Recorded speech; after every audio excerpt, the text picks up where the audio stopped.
Hello friends, welcome back to my YouTube channel. कैसे हैं भाई आप लोग सब। तो हम लोग बात कर रहे थे लास्ट क्लास में मुस्लिम लॉ में तलाक़ के बारे में। मुस्लिम जो लॉ सीरीज़ है उसमें तलाक़ के बारे में हम लोगों ने स्टार्ट किया था।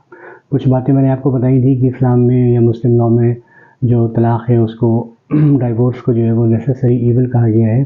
फिर मुस्लिम लॉ जो है वो डाइवोर्स को म्यूचुअल कंसर्न से भी लेने की बात करता है। तो ये आज के टाइम की जो मॉडर्न थ्योरी है, ब्रेकडाउन थ्योरी, वो उसे कॉम्पेटेबल है या उससे मैच करता है। फिर मैंने आपको बताया था कि तलाक़ देने की के लिए इस्लाम या मुस्लिम लॉ में ये कहते हैं कि भाई keep your wife with humanity और else release her with kindness.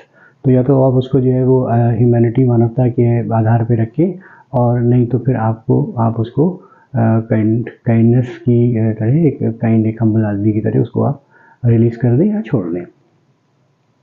तो उसके बाद फिर मैंने आपको बताया था कि मुस्लिम लॉ में जो तलाक़ की जो कंडीशंस हैं वो ये है कि भाई मेल तलाक़ देता है तो मेल अगर तलाक़ देता है तो वो साउंड माइंड का हो और प्यूबर्टी को अटेन कर ले। तो इस्लामिक या मुस्लिम लॉ में जो एज है वो ये है कि 10 साल का लड़का भी तलाक़ दे सकता है। जबकि ये जो इंडियन कॉन्ट्रैक्ट एक्ट के जो प्रोविजंस हैं मेजॉरिटी के, वो उससे मैच नहीं करता है। लेकिन इंडियन कॉन्ट्रैक्ट एक्ट जो है वो मुस्लिम लॉ पे एप्लीकेबल नहीं है। फिर उसके बाद मैंने आपको ये भी बताया था कि भाई अगर कोई माइनर है वो तलाक़ देता है, उसके जो गार्जियन की कंसेंट है वो नहीं मानी जाएगी। कोई अगर लेकिन अगर कोई अनसाउंड माइंड का आदमी है, कोई ल्यूनाटिक है, तो उसकी जो कंसेंट है गार्जियन की वो मानी जाएगी। और वो तलाक़ जो है वो तब दे सकता है कि जब उसको वो दौरे या फिट्स जो है वो उस पीरियड में, जब उसका मानसिक संतुलन ठीक हो, उस कंडीशन में या उस दौरान या उस पीरियड में वो तलाक़ जो है वो दे सकता है। तो ये भी मैंने आपको कहा था कि अगर तलाक़ जो है वो मुस्लिम लॉ में उसमें कोई विटनेस की ज़रूरत नहीं होती, कोई रिक्वायरमेंट नहीं होती है, जबकि शिया लॉ में जो है वो विटनेस की ज़रूरत होती है, रिक्वायरमेंट होती है।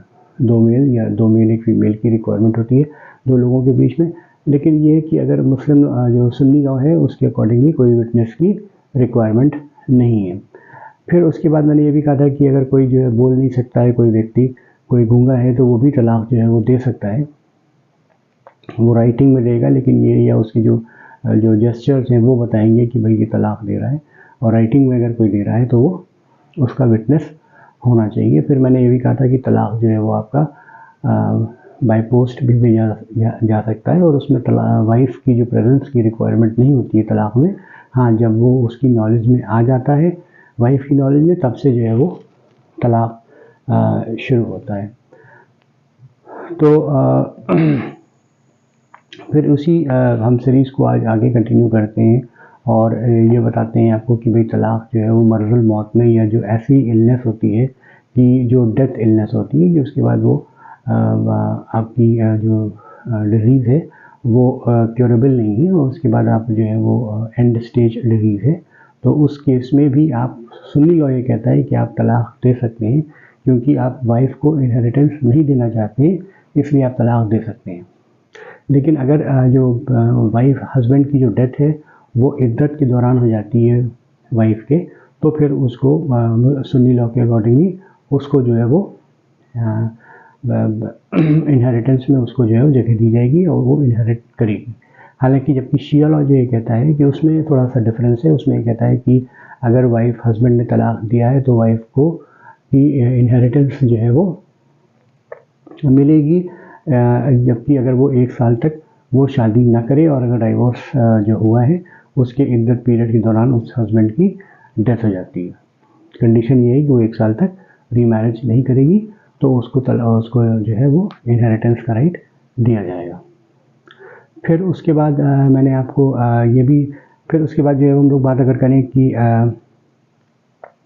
जो माइनर वाइफ है वो तलाक़ नहीं दे सकती, क्योंकि तलाक़ का जो मीनिंग है वो समझ में आना चाहिए, और माइनर जो लोग हैं उनको तलाक़ की मीनिंग नहीं समझ में आती, तो उस कंडीशन में तलाक़ देना चाहिए जब वो तलाक़ के माने को या मीनिंग को समझें। फिर उसके बाद जो है वो मैंने बात की थी कि तलाक़ जो है वो अगर आपने 1 या 2 बार जो है रिवोकेशन या रजाई जिसको कहते हैं वो अगर आपने दिया है तो वो जो इद्दत के पीरियड के जो टाइम पीरियड में है, अगर आपने 1 या 2 बार दिया है तो वो रिवोकेट किया जा सकता है। वो उसके बाद आप उसको वर्ड्स को वापस ले सकते हैं। फिर मैंने ये भी कहा था कि तलाक जो है वो थ्रेट के या पनिशमेंट अगर कि उसमें आप नहीं दे सकते हैं। कोई सोने की अगर अवस्था है हस्बैंड की तो उसमें तलाक नहीं माना जाएगा, वो जागता हुआ हो। हाँ, मिस्टेकन बिलीफ अगर है या स्लिप ऑफ टंग है तो उसमें तलाक जो है वो आपका माना जाएगा। जबकि शिया लॉ जो है वो थोड़ा सा फ़र्क है, वो कहता है कि भाई उसमें इंटेंशन जो है वो तलाक का मैंडेटरी है या ज़रूरी है। अगर इंटेंशन नहीं है तो तलाक जो है वो नहीं होगा। उसके बाद फिर जो है वो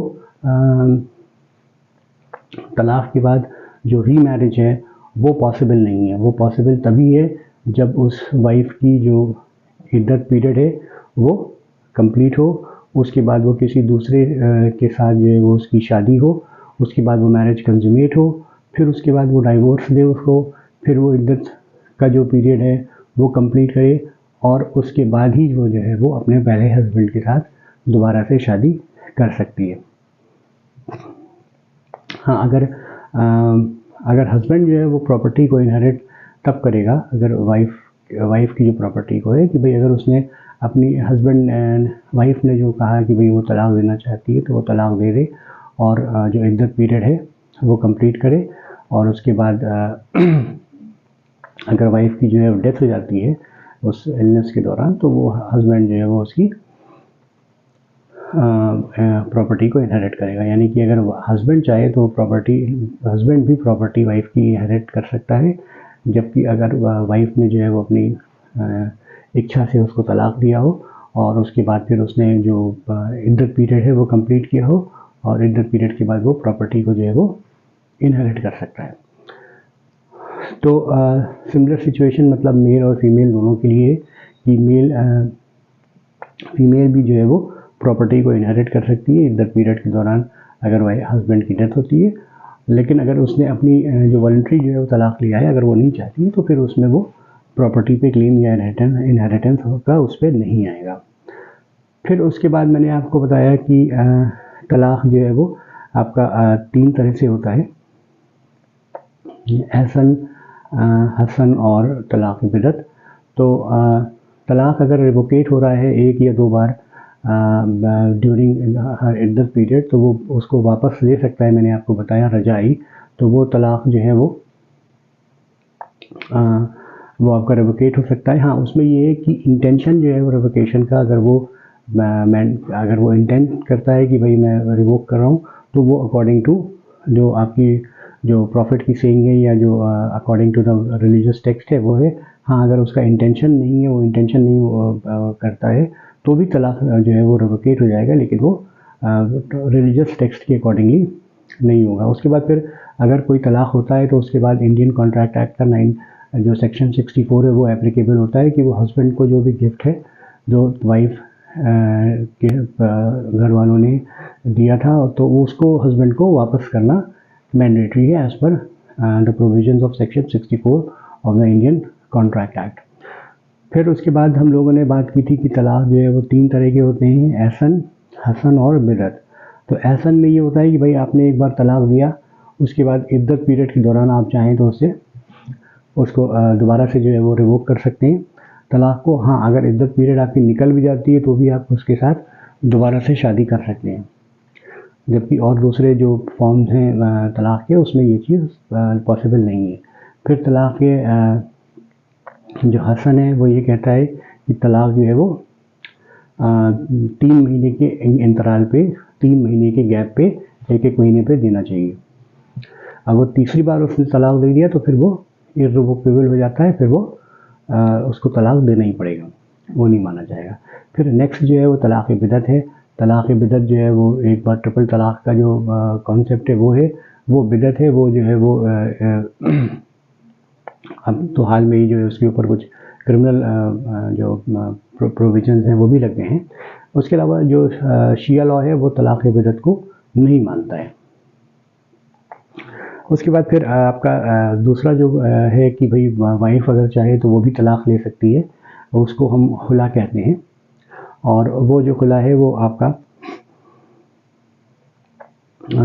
वाइफ की कंसेंट से होगा। वाइफ के मतलब उसके ऊपर है, इच्छा के ऊपर है। अगर वो चाहे तो वो खुला ले सकती है। उसमें हस्बैंड की कंसेंट जो है वो मैंडेटरी है। अगर हस्बैंड कंसेंट देता है तो वो खुला जो है वो ले सकती है। हाँ, अगर वाइफ और हस्बैंड दोनों जो है वो एग्री हो तो दोनों आपस में म्यूचुअल अंडरस्टैंडिंग करके भी तलाक ले सकते हैं। उसे हम मुबारात कहते हैं। तो ये भी जो खुला है, मुबारात है, ये भी एक तरह का बिदअत है। और इसमें भी ये है कि जो हस्बैंड है उसकी कंसेंट जो है वो ज़रूरी है। अगर वो कंसेंट नहीं देता है तो फिर वो खुला जो है वो नहीं होगा, और फिर वो रेस्टिट्यूशन ऑफ कंजुगल राइट्स के लिए भी वो मूव कर सकता है। तो आज हमने इतनी बातें की तलाक के बारे में। तो नेक्स्ट क्लास में फिर हम लोग और इसके बारे में फर्दर डिस्कस करेंगे। I hope you have liked this video. In case if you have liked this video, please share this video with your friends and subscribe to my channel. So thank you and keep watching, and we'll meet in the next class.